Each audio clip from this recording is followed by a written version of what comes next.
دا ټول غمونه مې ستا په وجه اخیستي دي او وایي که نه چې د صبر مېوه خوږی صبر کوه خو ستا پسې مړ شوم په ایمان جبۍ مې پسې شوه خو یاره ما ته خو ته صحیح سړی نه ښکاري ته ما ته دا ډیبرې ښکاري هلکه ستا پلار څه نوم دی نیکه زما پلار اتوار ګوګل نامه ده دا څرنګه نامه ده یار والله نیکه اوس چې چېرته لاړ شو پته ورته ولګي راپسې راشي شهناز ولې جان تا خو بیا موډ اف کړی دی شابې سله تا د پته نشته ولې بابا جان زه ورکړم بل چاله زندګي یې راله تباه کړه نه نه شهناز دا نشي کېدی بابا جان به دې دومره ډزې وولم دومره ډزې وولم دومره ډزې وولم ایشه فیصله قرآن خاطر وکته ته ما نه وی چې دا ارزانې ټرې مرې مسکا بیا دې دا چغې شروع کړي دا ګاونډیان به موږ ته څه وایي مسلمانه تا ته څه پته ده شهناز یې ورکړه هغې کې داسې چلو شو چې ما سره جینکو سیلفیز وباسل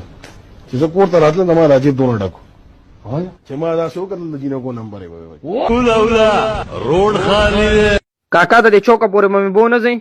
ولې نه بو به دې ځما 100 روپۍ به والې 10 روپۍ به درنه لیما نه مړ دغه ځای پورې خو 15 روپۍ اخلي نه کو 10 روپۍ راکې نو بو به دې ځم کني نه دې بو ځما ښځه در کومه دا پیسې والا کاکا لکه تا سره ما د 10 روپو خبره کړو تا خو 15 راکړې صحیح ده که نه ته پکې را سره رانهلې 15 پاته او 15 پاما لکه نه زما دا انډه چیک که یاره ماما انډه دې وړه ده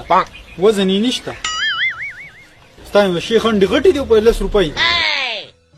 نه که نه باچا د شیخ د انډو پوستکی پینډ دی او زما د دې لالا مونږ د یخنۍ لمرو د دې جینکو یخنۍ نه کېږي نه یاره د دوی نه کېږي ولې جنکۍ چې یو بل ته ګوري نو سوځي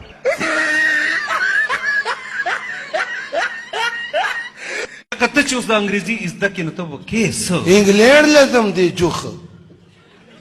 کوم ځای کې دی والله ښکاري نه راته کیني ما به درته خولې نور کارونه د الله په لاس کې دي خو یاره چېرته لاله د ښځې غم وکه یاره مړه ډېر شی خو دې خو ستا پسې مړ شوم په ایمان جبۍ مې پسې شوه ستا کم پوډر خوښ دی د میک اپ پوډر او که دا چې ته کم څکې مړه دا دواړو د خدای بې خو باسي ولې نو د سمو پوډرو مونږ تباه کړو د دې میک اپ پوډرو ښځې تباه کړې کباړي بازار کې ګرځي لیونی دی خلک داشي خلکانې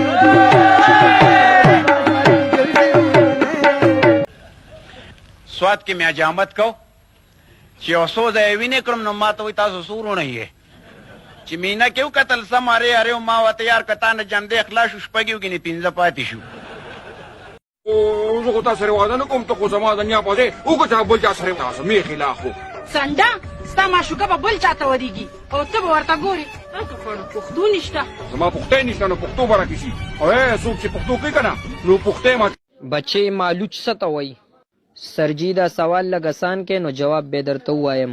بچې دا هغه شیز دی چې مونږ یې په بړستنه کې اچو ها سرجي ټیزونه میخه دونم بوله ما د ټول عمر خیره مې چې لرې کو بیبي ویشي بچې ورته چې یو پیاله چای دله په حقه خدای دې وبخښه هواله دا پیسې او لاړ شه او اټۍ د چیني راوړه بیبي بس معاف هم که که نه میخه ملا هم به له ستړي ستومانه شو اوس به چینو پسې